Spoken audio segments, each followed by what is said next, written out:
El siglo de las luces. El siglo XVIII es el siglo del optimismo de la razón humana. Los grandes avances científicos se produjeron en esta época, provocados por una completa sin límite de destrucción de la humanidad. Este se procesó en todos los órdenes, es decir, se procesó en lo moral y también en lo material. Desembocaría necesariamente en la felicidad. A este se le oponía la fuerza política e ideológica del antiguo régimen. La razón rinde honores a la libertad y a la igualdad, pues cuando tenemos conocimiento de las cosas podemos luchar por lo que queremos. Si alguna idea caracteriza al siglo XVIII, es la confianza en la razón humana que coincide con la libertad y la igualdad ideológica que nutrirá a la Revolución Francesa. Ambiente sociocultural. Los factores que caracterizaron el ambiente sociocultural del siglo XVIII, en esto destacaremos los siguientes: factor político y social. En el siglo XVIII se produjo una modificación de mapas políticos europeos, que se inició con la decadencia de España. De ahí abre un periodo de lucha entre Francia e Inglaterra, para así poder consolidar su dominio. Junto a estas potencias tradicionales aparecen otras más como Rusia y Prusia, lo que contribuye al desplazamiento de la atención hacia las zonas Polonia y Balcanes, los conflictos entre los estados, como consecuencia del auge al absolutismo. Fueron constantes. Sin embargo, el hecho más relevante en los años finales del siglo XVIII fue la Revolución Francesa y el ascenso de Napoleón al poder. Factores culturales. Durante los siglos XVI y XVII hubo un marcado desarrollo de la ciencia y los buenos resultados hicieron creer que el conocimiento era una excelente arma para combatir con los problemas humanos causados por la superstición y la ignorancia. De ahí inició el interés por difundir los conocimientos a través de las academias y publicaciones periódicas.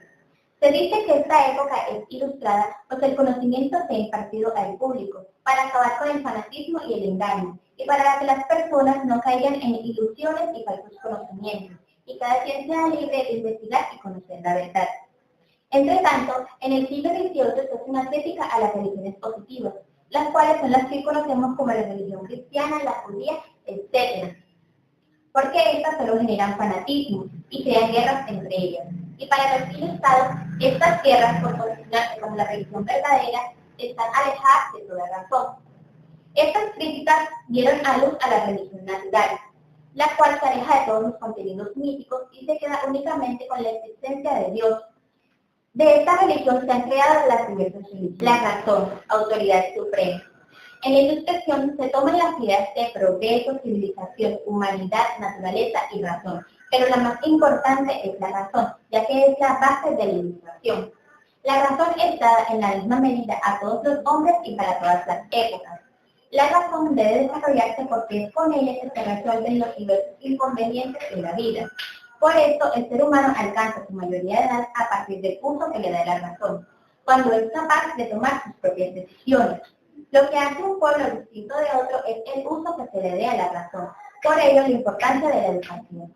La Ilustración francesa es una corriente ilustrada que se originó en Inglaterra y fue en Francia donde se logró una mayor implantación y desde donde se difundió por toda Europa. A ello contribuyeron en gran medida Voltaire y Montesquieu, quienes dieron a conocer las ideas políticas de Lucas y las ciencias newtonianas por todo el continente. La defensa de la tolerancia. En este contexto fundó el sentido la llamada de Voltaire a la tolerancia. Esta tolerancia religiosa la extiende Voltaire a los demás ámbitos, perfeccionando así una libertad ideológica y política contra el férreo control de las ciencias ejercido por el Estado y la Iglesia. Voltaire, 1794-1778. François Marialwe, más conocido como Voltaire, encarna la perfección del espíritu ilustrado. El hombre de las letras polifacéticas, hoy diríamos intelectual, que participó activamente en todas las empresas intelectuales que existieron en su época. Colaboró con la enciclopedia de Diderot, revolvió en todos los salones de París y fue encarcelado por criticar el absolutismo monárquico. Tal fue su celebridad que estando él aún vivo decían que existía un ciclo de Voltaire. Sin embargo, Voltaire no fue legado como el filósofo original, sino como el sistema de ideas coherentes y completas. Y tal vez por eso no gozó el reconocimiento que tuvieron otros grandes pensadores de su tiempo, como Rousseau, Hume y Kant. Su valor reside principalmente en su mar de oscuridad que obstaculizó el camino de la razón hacia los progresos de la humanidad. Voltaire hizo una obra donde tuvo mucho reconocimiento y sobresalió en tres aspectos fundamentales, como bueno, primero, un escepticismo moderno y crítico, especialmente con la metafísica. B. La creencia en la religión natural comprensible para la razón deísmo. C. La defensa de la tolerancia religiosa e ideológica. El escepticismo voltairiano. Voltaire estaba influenciado por los ilustrados ingleses y en su defensa del deísmo o religión natural se muestra esto. Creía sin duda en la existencia de Dios como ser supremo y pensaba que el mundo estaba perfectamente organizado, de tal manera que debería existir algo, un creador inteligente que es quien ordena y guía las cosas.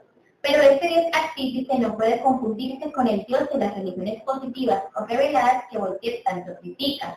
Religiones que no aportan nada bueno a las personas, que solamente fomentan la superstición y hacen que las personas permanezcan en la ignorancia, opacando y oscureciendo la clara verdad de la religión natural. Montesquieu, que nació en 1689 y murió en 1755. Él era uno de los primeros representantes además de Rousseau. Él decía que el poder político no debe estar regido por una sola persona, que para que haya equilibrio entre distintos fuerzas sociales, pueblo, aristocracia y rey, estos pueden ser independientes y ejercidos por distintas instituciones.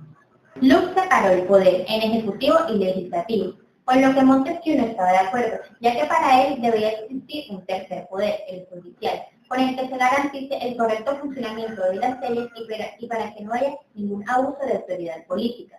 En cuanto a las formas de gobierno, Montesquieu no tenía preferencia por ninguna, pero por intereses de clases se iba más por la monarquía aristocrática. Pero él afirma que lo importante es que existan gobiernos moderados en donde haya una división de los poderes.